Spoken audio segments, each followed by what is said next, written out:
The Grand Galactic Council chamber stretched across nearly a kilometer, its vaulted ceiling a masterpiece of interspecies architecture that accommodated beings who perceived up to 11 dimensions. 847 species from across 17 galaxies had representatives seated at the massive circular table. The chamber hummed with universal translators, atmosphere regulators, and gravity modulators, technology designed to create a space where all could exist comfortably, if not equally. Ambassador Lisa Carter of Earth sat at her designated position, maintaining the pleasant, neutral expression she had perfected over 12 years of galactic diplomacy. Her dark blue uniform, the color carefully selected to be inoffensive to all Council species with visual perception, bore the United Earth insignia on its shoulder. At 46, her face retained the composed patience required of someone who regularly participated in discussions that could stretch across months. Her fingers tapped a nearly imperceptible rhythm on her datapad as she maintained eye contact with Ambassador Zektral of Zaparia, who had been expounding for 17 minutes on the proper shade of blue for diplomatic uniforms. The current debate had been ongoing for 3 days. The precise wavelength matters, Zektral was saying, his translucent appendages fluttering with what Lisa recognized as righteous indignation. The current Earth diplomatic blue has a wavelength of 475 nanometers, which, in Zaparian cultural mythology, represents dishonesty. I move that all human diplomats shift to a wavelength of not less than 480 nanometers. Lisa resisted the urge to sigh. This was the 7th such motion regarding human uniforms in her tenure. Previous debates had centered on the cut of the collar, potentially reminiscent of a predatory stance to the Vulcans. The right sleeve length, too similar to a mating display for the aquatic Tritonians, and the fabric texture, offensive to the tactile-sensitive Morphides. She was about to deliver her standard conciliatory response when her private communication device vibrated against her wrist. A quick glance showed an urgent message from Vice Admiral Alan Brooks. Lisa discreetly tapped the device to display the message. 3 more supply ships hit by pirates near Proxima Centauri colony. Disease outbreak worsening. 17 dead. Council fleet still refusing action due to ongoing deliberations. Need authorization for independent response. The pleasant expression never left Lisa's face, but her fingers tightened around the device. Pirate attacks on human colonies had escalated over the past 6 months, targeting medical supplies bound for settlements battling a virulent pathogen. The Council's interspecies protection fleet, largely funded by Earth contributions, had been petitioned repeatedly to patrol the affected routes. Those petitions were currently being reviewed by the Subcommittee on Emerging Security Threats, which had so far spent 16 meetings debating whether to form an official investigative committee. Ambassador Carter. The voice of Council Chairperson Zel Torav broke through her thoughts. Earth's response to the Zaparian motion. Lisa looked up, her diplomatic smile automatic. Earth acknowledges Ambassador Zektral's cultural concerns. We would be happy to present this matter to our Diplomatic Aesthetics Division for thorough study. Her security chief, Jake Harrison, stood against the wall behind her, arms crossed over his chest. At 6'4", with shoulders like small moons, he embodied humanity's physical prowess, a trait that made many council species uncomfortable. His eyes met hers briefly, a silent communication passing between them. 17 dead. Ryan Murphy, her deputy ambassador, leaned toward her. Another subcommittee? This is the 3rd uniform debate this year, he whispered, frustration evident in his voice. At 34, Ryan represented the newer generation of Earth diplomats, less patient with council formalities. Council protocol, Lisa whispered back, her lips barely moving. The Zeparian ambassador bobbed in what passed for satisfaction among his species. I further propose we establish a subcommittee to determine appropriate transition timelines for this uniform adjustment. Lisa felt a second vibration at her wrist. Dr. Helen Price, Chief Medical Coordinator for Earth's Outer Colonies. Epidemic spreading to Altaria settlement. Mortality rate increasing. Need those supplies. The council chamber continued its methodical discussion. Voices droning as representatives from various worlds weighed in on the critical matter of blue uniforms. Lisa watched as motions were filed to establish not only a subcommittee on timeline implementation, but also an investigative team to determine if the current blue might be offensive to any other species. She had seen this pattern repeat itself hundreds of times over her career. Council procedure dictated consensus, and consensus required discussion, evaluation, committee formation, and eventually, sometimes years later, action. It was a system designed to ensure that no species felt overlooked in galactic governance. It was also a system that had, in the past month alone, failed to address 3 major pirate attacks, an emerging pandemic, and a comet headed toward the Altaria settlement, all issues directly impacting human colonies. Perhaps, said the representative from Moldavia, a gas-based species that hovered in a containment field, we should commission an artistic study of all blues across the color spectrum before making any decisions. I propose a minimum 6-month evaluation period. Lisa felt something shift inside her, a tectonic movement of frustration that had been building for years. She thought of the colonists dying while waiting for supplies held up by pirates the council refused to confront. She thought of the evacuation ships needed at Altaria that remained grounded pending council safety certifications. She thought of 12 years spent in this chamber, watching her homeworld pour resources into a bureaucratic machine that consistently failed to deliver tangible benefits in return. Ryan leaned in again. Lisa, we just got word the Altaria comet situation has worsened. Trajectory calculations were off. Impact in 17 days, not 30. We need council evacuation ships now. Lisa nodded almost imperceptibly, her decision crystallizing as the council's discussion droned on around her. She had played by the rules for over a decade. She had filed the proper motions, respected the proper channels, deferred to the proper authorities, and people were dying because of it. I move we establish a blue spectrum analysis committee, announced the Vulcan representative, his monotone voice carrying across the chamber. With a preliminary report due in no less than 6 standard months. The motion was seconded by 3 species. Lisa Carter stood up. The movement, unexpected during an active proposal, sent a ripple of surprise through the chamber. Many species turned sensory organs in her direction.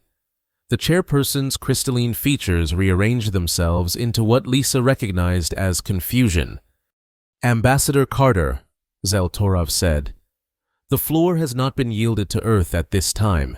Please observe Council protocol. I apologize, Chairperson, Lisa said, her voice clear and carrying. But I have an announcement of immediate importance that cannot wait for protocol. The chamber stirred. Unscheduled announcements were virtually unheard of in council proceedings. Ambassador, this is highly irregular. Effective immediately, Lisa continued, her voice steady. Earth is withdrawing from the Galactic Council and all associated treaties, agreements, and obligations. The translator devices seemed to hiccup, as if the concept was difficult to process. Then the chamber erupted. Species with vocal capabilities shouted questions and objections. Those communicating through other means flashed colors, emitted pheromones, or pulsed electromagnetic signals so intense that several devices shorted out. Order! Zeltorov's amplified voice cut through the chaos. Ambassador Carter, You cannot simply announce a withdrawal. There are procedures, committees, transition phases. Article 7, Section 42 of the Council Charter, Lisa replied, having memorized the relevant passage years ago during a particularly frustrating debate about fishing rights on an uninhabited moon. Any sovereign species may withdraw from Council membership with immediate effect by formal declaration of their appointed representative, though such action triggers the isolation consequence protocols. The chamber fell silent. The isolation consequences were severe, essentially diplomatic quarantine. A withdrawing species would lose all Council protections, trade agreements, and mutual defense guarantees. Their embassy compounds would be closed, their borders no longer recognized by Council law. "Ambassador," Zeltorov said, voice softer now, "surely this hasty decision can be reconsidered. Perhaps we should establish a committee to address Earth's concerns. Earth has filed 78 emergency action requests in the past Earth Standard year." Lisa replied, 65 remain in committee. The remaining 13 were denied pending further study. She picked up her data pad. "While we debate the shade of blue on my uniform, human beings are dying. My government has authorized me to invoke our charter right of withdrawal." She turned to Ryan and Jake. "Activate the going home protocol." Ryan's eyes widened, but he nodded and began typing rapidly on his device. Jake spoke quietly into his communication unit, relaying instructions to Earth security forces throughout Council space. "This is madness," hissed the Vulcan representative. "No species has ever withdrawn from the Council. The economic consequences alone are preferable to watching our people die while waiting for permission to save them." Lisa finished. She gathered her materials and nodded to the chairperson. "Earth thanks the Council for 50 years of membership. We wish you productive deliberations on your blue spectrum analysis." The chamber descended into pandemonium as Lisa and her team walked toward the exit. Emergency signals flashed as various ambassadors called for immediate sessions on the unprecedented development. Behind her, Lisa could hear Zeltorov trying to establish order, calling for an emergency subcommittee on the human withdrawal crisis. As the massive doors closed behind them, Ryan let out a long breath. "The going home protocol is active. All Earth embassies are initiating shutdown. Military units are securing our colonial borders. Transport ships are being recalled to Earth space." He looked at Lisa with a mixture of awe and concern. "You actually did it." "We should have done it years ago," Jake said, his deep voice rumbling with satisfaction. Lisa's communicator buzzed continuously as messages poured in from Earth officials, colonial administrators, and diplomatic staff across the galaxy. The news was spreading faster than even she had anticipated. "The consequences will be immediate," she said quietly. "We need to be ready." Within hours, the effects of Earth's withdrawal began to ripple across known space. The Council, predictably, had formed 3 emergency committees to address the crisis. But while they deliberated, reality was already shifting. Earth military vessels, freed from Council restrictions, deployed to the pirate-infested regions near Proxima Centauri. The engagement was swift and decisive, without Council-mandated warning protocols and restricted weapon systems. The Earth fleet eliminated the pirate threat in less than 6 hours. Supply ships, now heavily armed and escorted, reached the disease-ravaged colonies with needed medical supplies. Dr. Helen Price immediately implemented treatment protocols that had been awaiting Council medical ethics approval for months. The Altaria evacuation commenced without Council certification, using Earth ships that hadn't been permitted to fly under Council safety regulations due to their excessive acceleration capabilities. But there were also immediate negative consequences. Council-operated relief organizations pulled out of human territories, leaving some vulnerable populations without support. The Galactic Naval Peacekeeping Force, which had provided stability in several regions where humans had settled, withdrew to Council space, creating security vacuums that would soon be filled by less savory elements.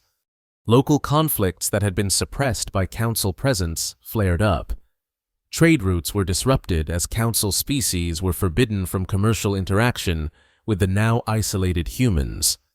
Lisa watched these developments from the rapidly emptying Earth Embassy on the Council homeworld. Staff packed archives and dismantled technology, while security teams established defensive perimeters against potential hostility. "Evacuation ships arrive in 6 hours," Ryan informed her, looking up from his terminal. "The Council has officially activated isolation protocol. All human citizens must leave Council territories within 72 hours. Lisa nodded. Feeling the weight of her decision, millions of humans would be displaced, economies would be disrupted, and decades of interspecies relationships severed. But millions more would survive, who would have died waiting for Council action. "Any regrets?" Ryan asked quietly. Lisa looked out the window at the gleaming Council towers, monuments to a system she had once believed in. "Only that we didn't do this sooner." 2 years passed. The solar observation deck of New Armstrong Station offered a spectacular view of Earth and its orbital infrastructure. From this vantage point, 20,000 kilometers above the planet, the transformation of human space was clearly visible. Where once a scattered collection of scientific outposts and commercial platforms had orbited Earth, now a coordinated network of space cities housed over 3 million people, massive shipyards, freed from Council construction limitations, produced vessels that outperformed anything the human race had been permitted to build under interspecies technology treaties. Lisa Carter, now retired from diplomatic service, stood at the panoramic window, her reflection overlaid against the blue-white sphere of her homeworld. At 48, she looked younger than she had during her final Council days. The perpetual tension of diplomatic restraint finally lifted from her features. "Quite a view, isn't it?" The voice belonged to Nathan Wells, the current director of Earth Defense. "Hard to believe how much has changed in 2 years." Lisa nodded. "The Galileo colony transmissions came through this morning. They've established a permanent settlement beyond what used to be Council space. 5th successful expansion this year." Wells moved to stand beside her. "The Council has sent another delegation request, 7th one in 3 months. Chairperson Zel Torov is offering to come personally this time." "Same response as always, I assume?" "Yes." President Rodriguez was quite clear. No negotiations until the Council implements the reforms we outlined. Lisa smiled slightly. Amy Rodriguez had been elected on a platform of human independence, capitalizing on the wave of patriotic solidarity that had swept Earth after the withdrawal. Her administration had overseen the most significant technological and social advancement in human history, progress unhampered by Council restrictions and committee approvals. "They're still struggling to understand it," Wells continued. "According to our intelligence, the Council economy has contracted 17% since our withdrawal.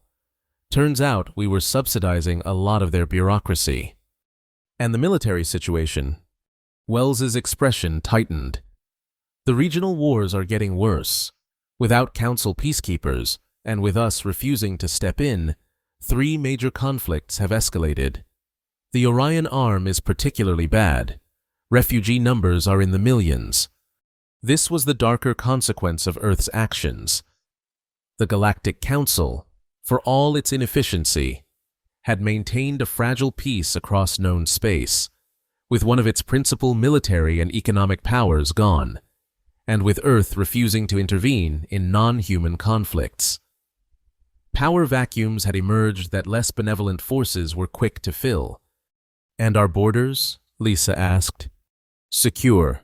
The new defense grid has repelled 3 attempted incursions by Council species seeking refugee status or trade opportunities. We've had to shoot down only 1 vessel that refused to turn back." Lisa turned from the window. "1 is too many. Nathan."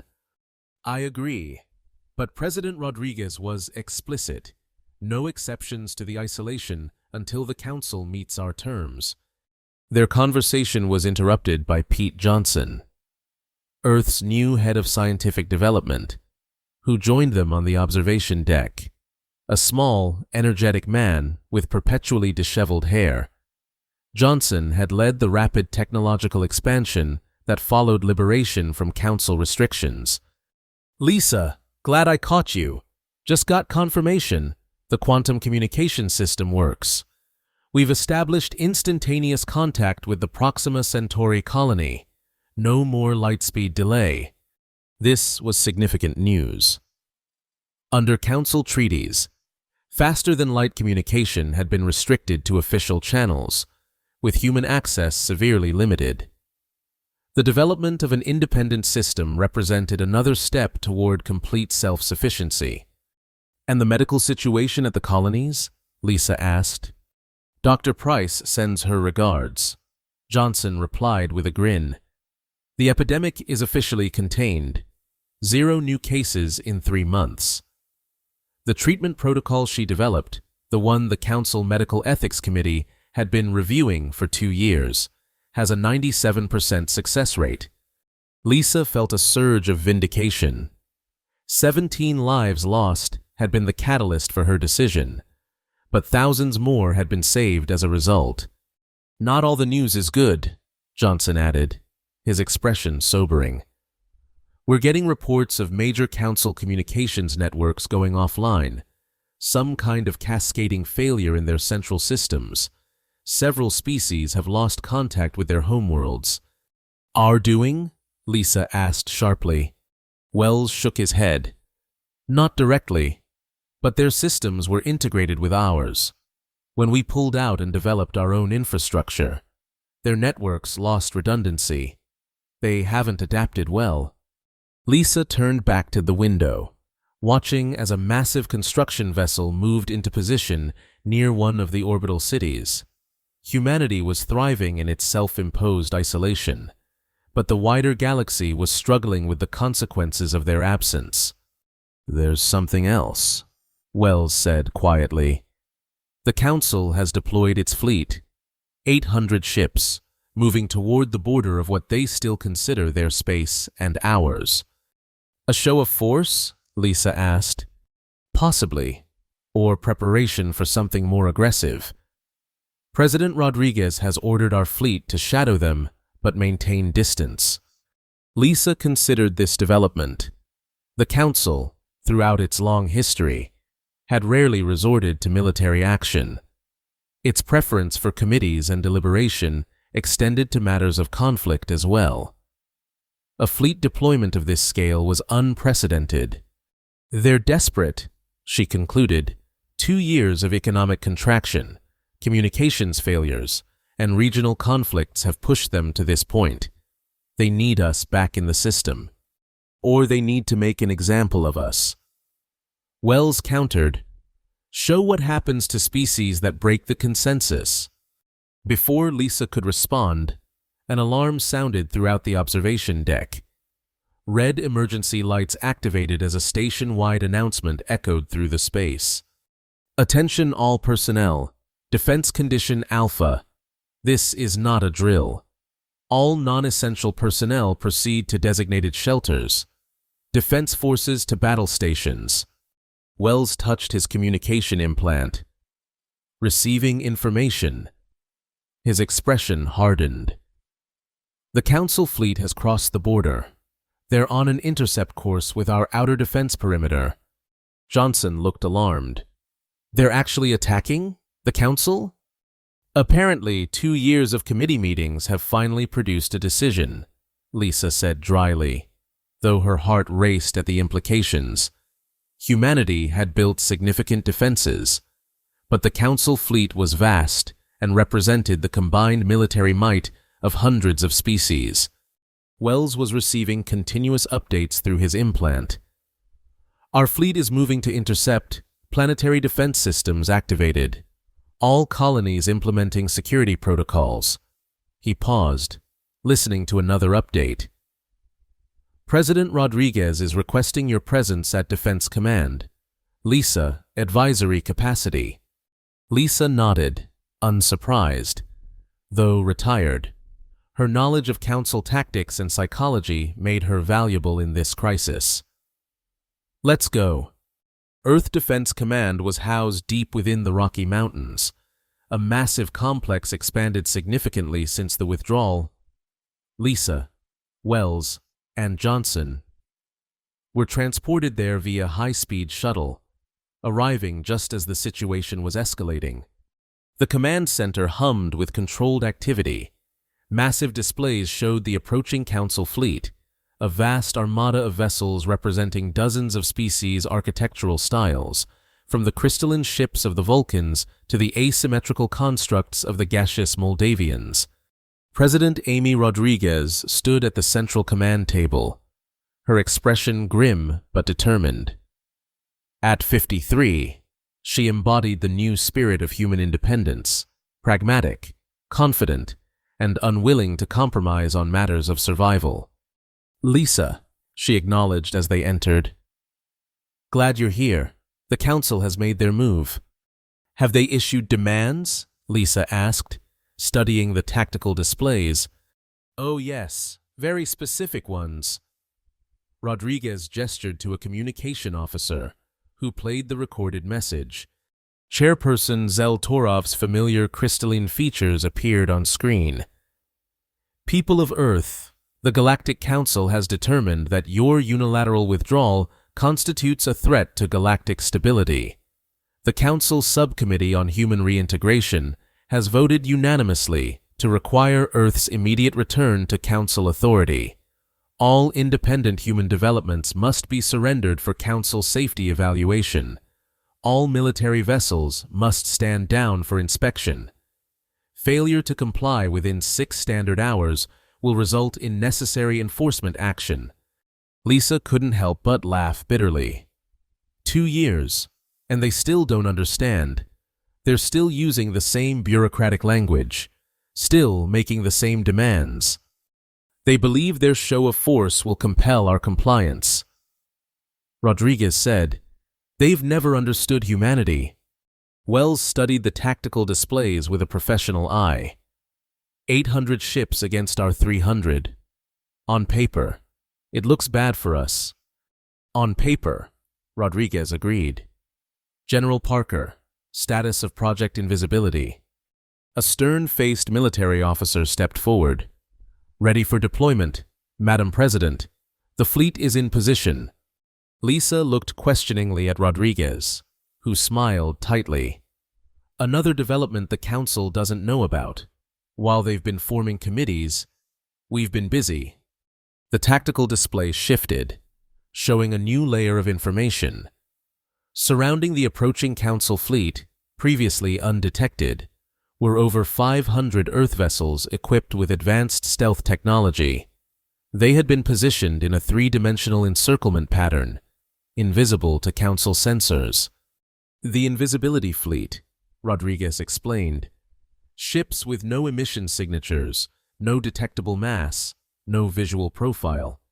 Developed after we freed ourselves from Council technology restrictions. Lisa stared at the display in amazement. They have no idea. None. Wells confirmed. Our visible fleet is merely the distraction. The real force has been in position for days, tracking their movements since they left Council space. Rodriguez turned to the communication officer. Send our response to the Council demands. The officer nodded and transmitted a simple message. The people of Earth respectfully decline. Please return to Council space immediately. The response was predictable.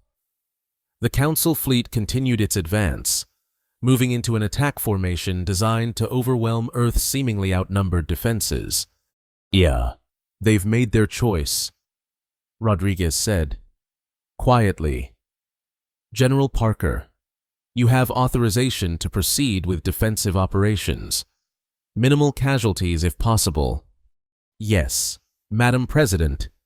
What followed was unlike any space engagement in recorded history. As the Council fleet moved to attack position, Earth's invisible armada activated in perfect synchronization. Suddenly surrounded by hundreds of ships that seemed to materialize from nowhere, the Council vessels fell into disarray. Precision targeting disabled propulsion systems and weapons arrays with minimal crew casualties. Within 47 minutes, over 70% of the Council fleet was dead in space, neither able to advance nor retreat. The remaining vessels, recognizing the futility of their position, powered down weapons systems in surrender.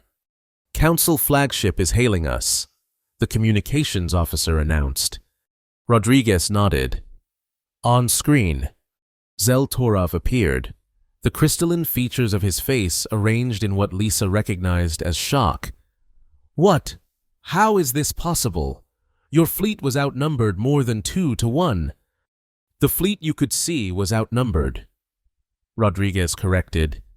"Perhaps if the Council spent less time in committee and more time paying attention to reality, you might have anticipated this outcome." "This technology," Zell-Torov said, "these invisible ships, they violate numerous Council treaties on military development." "Treaties that no longer apply to us," Lisa interjected, stepping into view of the communication pickup. "As I made clear 2 years ago when Earth withdrew from the Council," recognition flickered across Zell-Torov's features. "Ambassador Carter, you are still causing diplomatic incidents, I see." "Former ambassador," Lisa corrected. "And this isn't a diplomatic incident.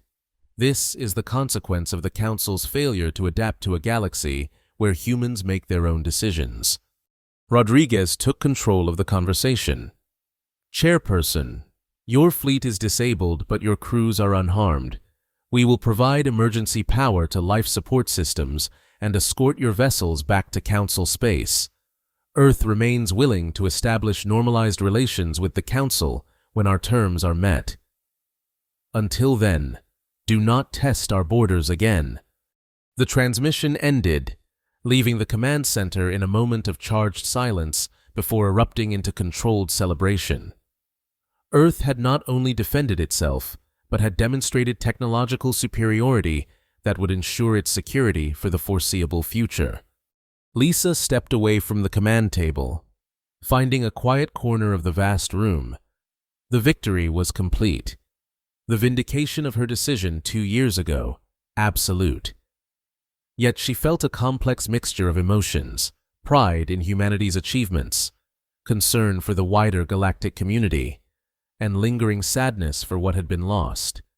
Rodriguez joined her a few minutes later. "We wouldn't be here without you. Lisa, your courage in that Council chamber changed everything." Lisa nodded, acknowledging the truth of this. "I've been invited to rejoin government service several times since retiring. My answer remains the same." "I know. Your garden keeps you busy." Rodriguez smiled.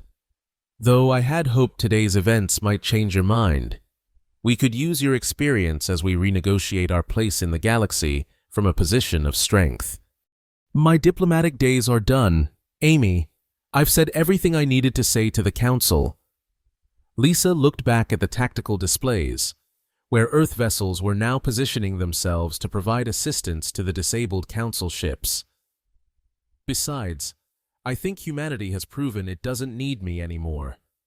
"Perhaps not, but we're grateful nonetheless." After the crisis subsided, Lisa returned to her home on Earth, a modest house on the Pacific coast with a large garden that had become her passion in retirement. Unlike the carefully maintained diplomatic gardens of the Council worlds, hers was intentionally wild and untamed, a celebration of Earth's biodiversity. As she tended to her plants in the fading evening light, her communication device chimed with an incoming transmission. The identity code indicated it originated from Council space, specifically from Chairperson Zeltorov himself. Lisa considered ignoring it. Her decision 2 years ago had been final, her retirement from diplomacy complete, yet curiosity won out, and she accepted the transmission. Zeltorov's image appeared, the quality degraded by the makeshift communication channels that had replaced the integrated systems of the past. "Ambassador Carter," he began. "Former ambassador," she corrected again. "Yes, of course. I hope this transmission finds you well." Lisa continued pruning a flowering shrub as she spoke. "What can I do for you, Chairperson? I assume this isn't a social call." The recent incident has prompted significant reflection within the Council. The Subcommittee on Structural Reform has been elevated to full committee status. We are considering substantial changes to our operational procedures. Lisa suppressed a smile at the irony. The Council's response to their defeat was to create another committee. Some things never changed. "I'm pleased to hear it," she said neutrally. "These reforms would address many of the concerns you raised before Earth's withdrawal. Emergency response protocols, simplified decision-making structures, more efficient resource allocation. All positive developments." Zeltorov's crystalline features shifted in what Lisa recognized as discomfort. "The committee has authorized me to extend a formal invitation for your personal input on these reforms. Your perspective on the Council's shortcomings has proven more accurate than we cared to admit." Lisa set down her gardening tools and gave the transmission her full attention. "You're asking me to advise the Council on how to reform itself?" "Yes, with appropriate compensation and recognition. Of course. The committee believes your unique experience makes you invaluable to this process."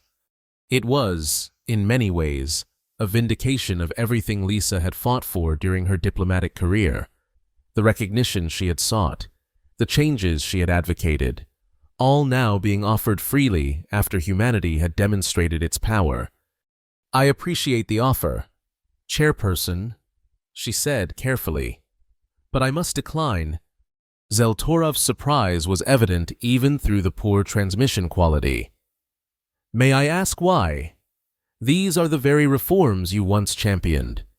Lisa looked out over her garden, where native plants thrived in beautiful chaos, free from the artificial constraints of formal landscaping. In the distance, the sun was setting over the Pacific, painting the sky in colors no Council debate could adequately categorize. "Because, Chairperson, the Council needs to find its own way forward, just as humanity has found ours. My involvement would only replicate old patterns of dependence and external validation." She picked up her pruning shears again, symbolically ending the conversation. "The universe works best when each species tends to its own garden. Chairperson, Earth has found peace in independence. Perhaps the Council will find its strength in true reform, not in seeking the approval of those who've moved on." The transmission ended, leaving Lisa alone in her garden as darkness fell. Above, the first stars became visible, distant worlds where the consequences of her decision 2 years ago continued to unfold. She had walked away from galactic politics, and the universe had indeed freaked out. But from that disruption, a new equilibrium would eventually emerge, one where humanity charted its own course among the stars, unburdened by committees debating the proper shade of blue. And Lisa Carter, the woman who had changed the course of galactic history with a single act of defiance, continued to tend her garden in peace, finding more meaning in the growth of a single flower than in all the grand pronouncements of the Galactic Council. Around her, Earth thrived in its hard-won freedom, a testament to the power of walking away when staying no longer served the greater good.